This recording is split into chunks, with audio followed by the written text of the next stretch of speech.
C'était une journée comme les autres. Mais notre ami est tombé malade à cause de l'eau qu'il a bu. Mesdames et messieurs, ceci est l'heure d'une enquête.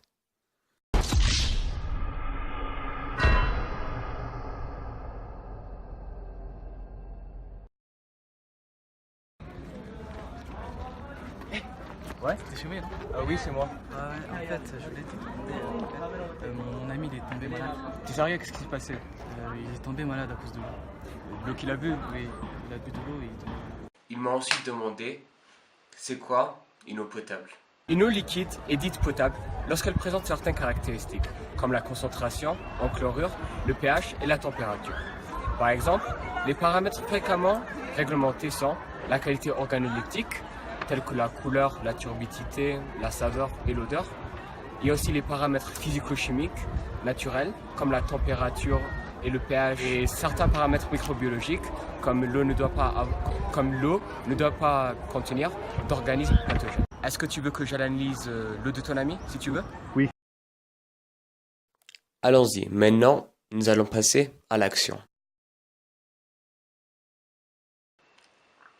J'ai demandé à mon ami d'où il a prélevé son eau, et après il m'a dit qu'il a prélevé l'eau du robinet de sa maison. Nous avons repris l'eau de notre camarade qui était malade, et nous l'avons versée dans un verre en plastique. De plus, nous avons interrogé nos camarades pour leur demander si cette eau est buvable ou pas. Est-ce que tu dirais que l'eau numéro 1 est buvable? Mais je pense qu'elle est buvable parce que elle est pas sale et elle sent pas mauvais. Donc je pense qu'elle est buvable. Est-ce que tu dirais que l'eau numéro 1 est buvable? Oui, car elle n'a pas d'odeur particulière ou désagréable et je ne vois rien de spécial et rien de mauvais pour moi. Donc je crois qu'elle est buvable. Pourquoi dirais-tu que cette eau est potable? Je dirais que cette eau est potable car l'eau est transparente. On dirait l'eau est claire et on dirait alors que c'est potable car il n'y a rien en dessous. Et dirais-tu donc que c'est buvable? Ouais. Est-ce que tu dirais que l'eau numéro 1 est buvable? Oui, Pourquoi? parce que c'est assez transparent, il n'y a pas de saleté et il n'y a pas d'odeur aussi. Si nous poursuivons, nos cobayes ou notre camarade doivent dire que l'eau numéro 2 n'est pas de l'eau buvable, puisque l'eau a une couleur qui est jaunâtre, mais aussi il dégage de l'odeur. Est-ce que tu dirais que l'eau numéro 2 est buvable? Oui, je dirais que l'eau numéro 2 est buvable parce que si une eau est potable ou pas, elle n'est pas déterminée par sa couleur ou par son odeur, puisqu'il y a des éléments qui peuvent se mettre dans l'eau pour le modifier vers une eau potable. Est-ce que tu dirais que l'eau numéro 2 est buvable? Non, Pourquoi? parce que l'eau est jaune et ça a une mauvaise odeur. Est-ce que tu dirais que cette eau est buvable? Non, car on peut voir que l'eau a une odeur bizarre. Est-ce que tu dirais que l'eau numéro 2 est buvable? Non, pas du tout. Pourquoi? Parce que je dirais que c'est mauvais pour la santé. Et du point de vue, à l'œil nu, on peut dire que c'est sale, mais c'est un produit de qualité. Et enfin, pour l'eau numéro 3, ils doivent dire que l'eau n'est pas buvable. Même s'il n'y a aucune odeur, on aperçoit des algues en dessous de la bouteille. Est-ce que tu dirais que l'eau numéro 3 est buvable?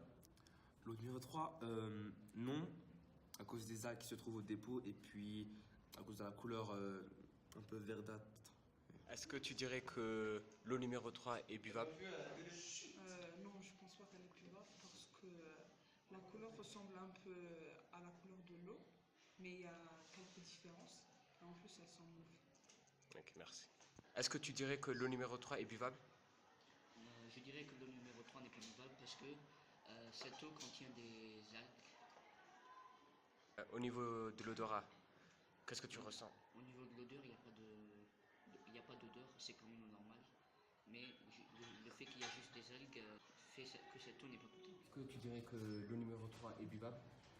Non, même s'il n'y a pas d'odeur, on peut voir de l'algue dedans. Des normes ont été établies afin de définir si une eau est buvable ou potable.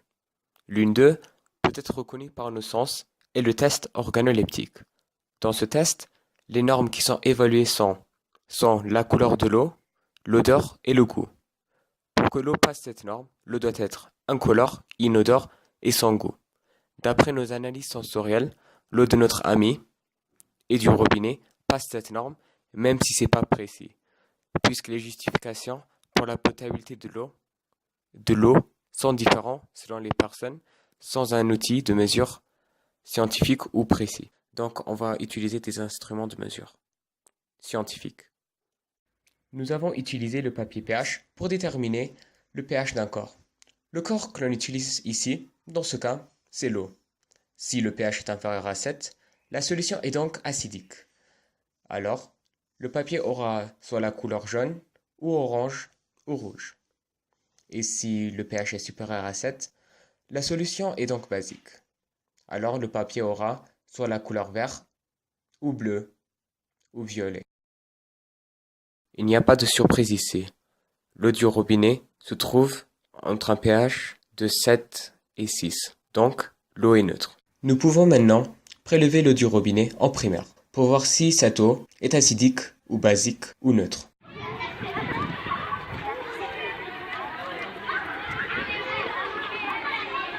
On observe que la couleur de cet indicateur est environ égale à 7, puisque la couleur est entre le jaune et le vert. Donc cette eau est neutre, alors nous pouvons boire l'eau du robinet.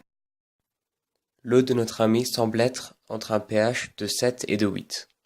On va ensuite utiliser le pH mètre, puisque c'est un instrument beaucoup plus précis que le papier pH.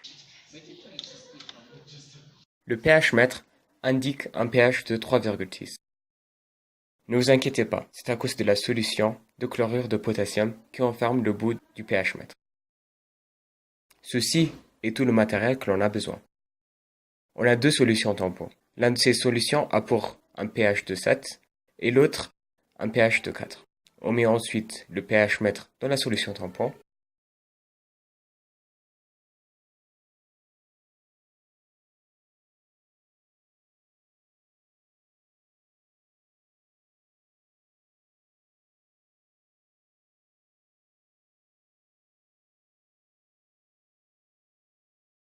L'indicateur nous montre que c'est de 6,9. On peut prendre cette valeur car c'est une valeur arrondie. Ensuite, on rince le bout du pH mètre avec de l'eau.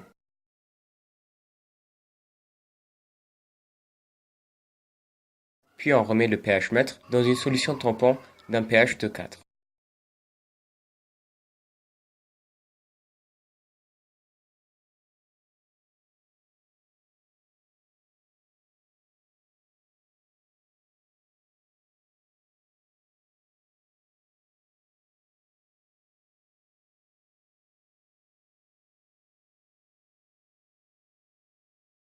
L'indicateur nous montre que cette solution a pour pH 4,1.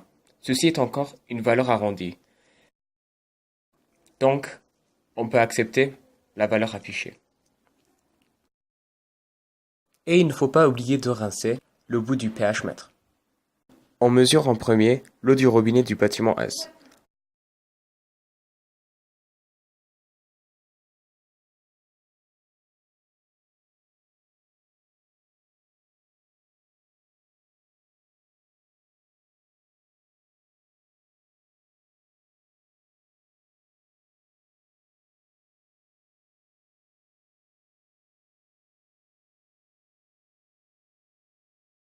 On s'aperçoit que le pH de cette eau est égal à 6,5.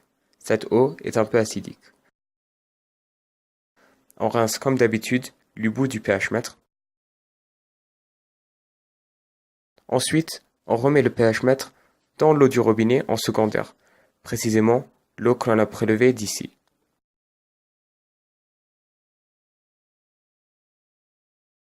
On observe que le pH est égal à 7,1. Cette eau est donc neutre. On rince encore le bout du pH mètre. Puis, on remet le pH mètre dans l'eau du robinet en secondaire, précisément l'eau qu'on a prélevée d'ici.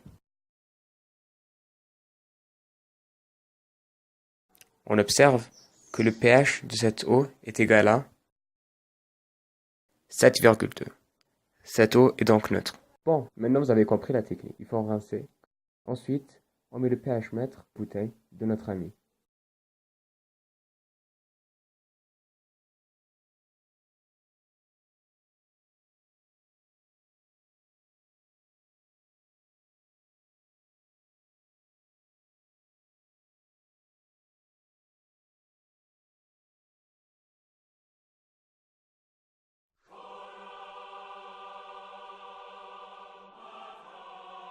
L'indicateur nous montre que le pH de cette solution est égal à 7,8.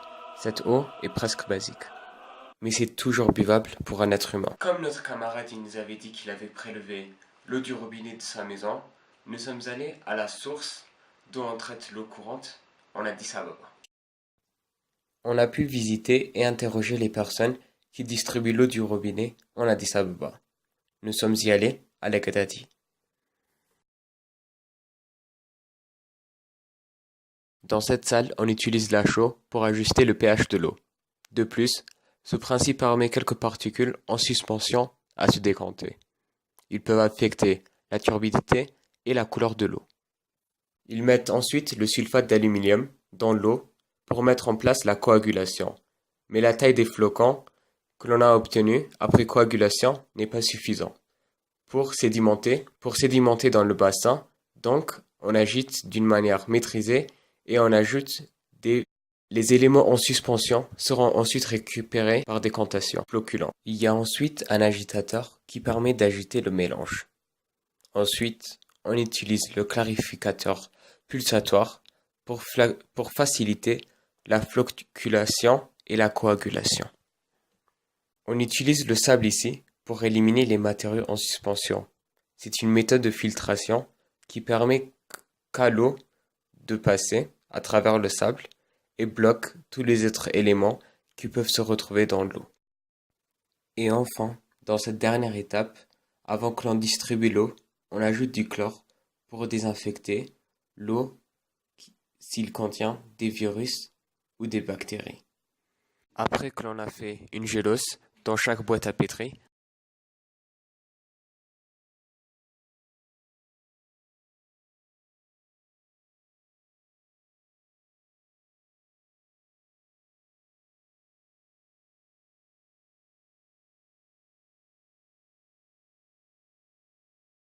on verse l'eau sur cet milieu gélosé. Ensuite, on renferme ces boîtes à pétri et on les place dans un incubateur pour augmenter le nombre de bactéries qu'il y a.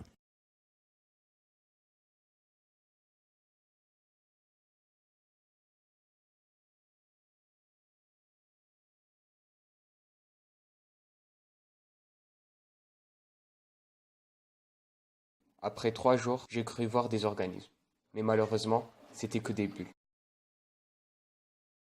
On a refait cette expérience une deuxième fois. On observe de l'Al-Gadadi ne contient aucune colonie de bactéries, tandis que l'eau de ma maison contient des micro-organismes et l'eau du lycée Cobra-Mariam qui est aussi contaminée.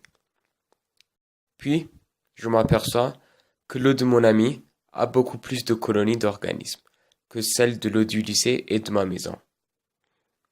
Mesdames et messieurs, comme vous l'avez vu dans notre expérience, il n'y avait pas eu de problème de pH avec l'eau de notre ami ou des problèmes physico-chimiques. C'est juste il y a eu un problème biologique, comme dans notre boîte à pétri, il y a eu plusieurs organismes, plusieurs colonies d'organismes, donc ceci a dû affecter la potabilité de l'eau.